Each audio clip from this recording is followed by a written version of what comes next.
اب اگر تم کو اس کتاب کے بارے میں جو ہم نے تم پر نازل کی ہے کچھ شک ہو تو جو لوگ تم سے پہلے کی اتری ہوئی کتابیں پڑھتے ہیں ان سے پوچھ لو، تمہارے پروردگار کی طرف سے تمہارے پاس حق آ چکا ہے، تو تم ہرگز شک کرنے والوں میں نہ ہونا، اور نہ ان لوگوں میں ہونا جو اللہ کی آیتوں کی تکذیب کرتے ہیں، نہیں تو نقصان اٹھاؤ گے۔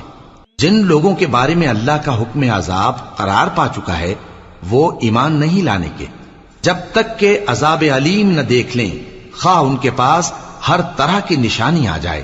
سو کوئی بستی ایسی کیوں نہ ہوئی کہ ایمان لاتی تو اس کا ایمان اسے نفع دیتا۔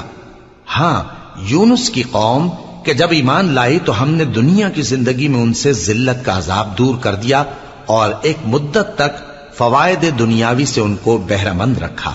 اور اگر تمہارا پروردگار چاہتا تو جتنے لوگ زمین میں ہیں سب کے سب ایمان لے آتے، تو کیا تم لوگوں پر زبردستی کرنا چاہتے ہو کہ وہ مومن ہو جائیں؟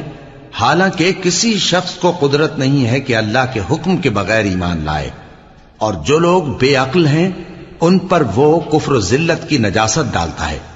ان کفار سے کہو کہ دیکھو تو آسمانوں اور زمین میں کیا کیا کچھ ہے، اور جو لوگ ایمان نہیں رکھتے نشانیاں اور ڈرانے والے ان کے کچھ کام نہیں آتے۔